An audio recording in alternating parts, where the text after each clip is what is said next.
लिखो question. Suppose एक table है, इस टेबल पे चेन पड़ी हुई है, देयर अ चेन हवा में लटकी हुई है ऐसे, सच दैट टेबल के ऊपर इस चेन की लेंथ 2l/3 गिवन है, तो हवा में l/3 हो गई। फ्रिक्शन प्रेजेंट है। इमेजिन करो चेन नीचे गिर रही है, चेन का टोटल मास m है और टोटल लेंथ चेन की l है। चेन स्लिप हो रही है और नीचे गिर रही है। क्वेश्चन है find work done by friction. जब ये चेन पूरी की पूरी नीचे गिर गई तो फ्रिक्शन ने कितना वर्क डन किया, ये क्वेश्चन है। ये क्वेश्चन नॉर्मल चेन वाली प्रॉब्लम से डिफरेंट है। नॉर्मल चेन की प्रॉब्लम में हम चेन को उठा के टेबल पे रखते हैं, याद करो सेंटर ऑफ मास से करते हैं mg/l, जो भी h आदि चेन की लेंथ, ये वो थोड़ी ना नीचे रखना, ऊपर रखना ही नहीं, हमने तो नीचे गिरने देना है। और फ्रिक्शन क्या करेगी, वर्क डन। मुझे एक बात बताओ, मैं इसमें नहीं, पोटेंशियल जी तो कुछ भी नहीं होगा इसमें, बस मुझे ये बताओ इस क्वेश्चन के अंदर अगर मैं वर्क डन निकाल लूंगा तो मेरा फॉर्मूला F.S आएगा, फोर्स इनटू डिस्प्लेसमेंट आएगा। फोर्स कौन सी यूज करेंगे, फ्रिक्शन करेंगे। क्या मैं क्वेश्चन बिना इंटीग्रेशन के करूं कि इंटीग्रेशन करनी पड़ेगी? करनी पड़ेगी, क्यों? क्या वेरिएबल है?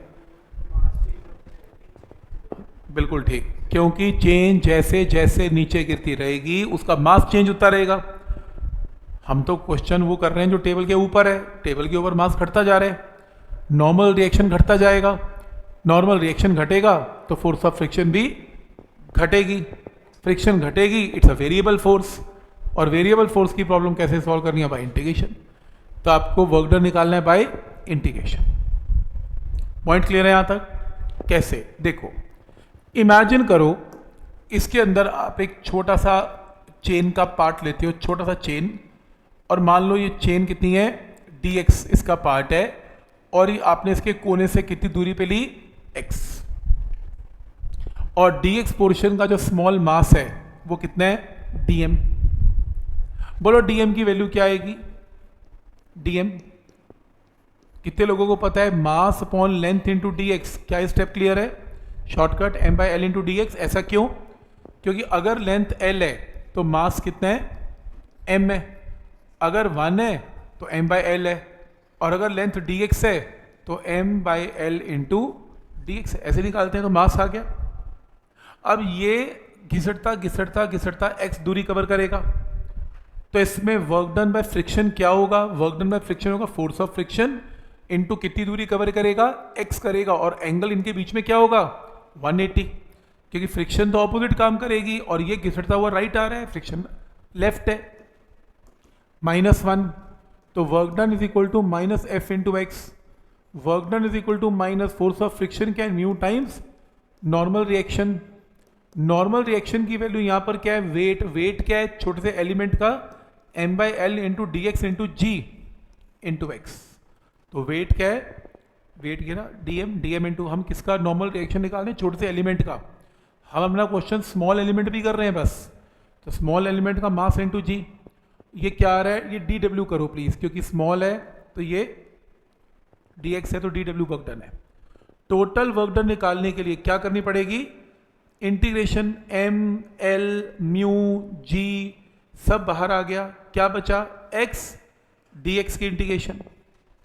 x dx की इंटीग्रेशन में क्या करेंगे, जब ये एलिमेंट यहां पे था पहला एलिमेंट, तो x की वैल्यू क्या थी, 0, और जब यहां पे था तो x की वैल्यू क्या है, 2l/3, तो लिमिट क्या लगेगी, 0 से लेके 2l/3। तो यहां से work done will be equal to -m/l into mu into ji.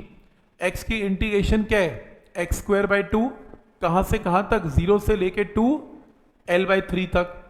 Work done is equal to -m/l into mu into g by 2। X की जगह क्या पुट करेंगे, एक्स की जगह पुट करेंगे 2l/3 का होल स्क्वायर।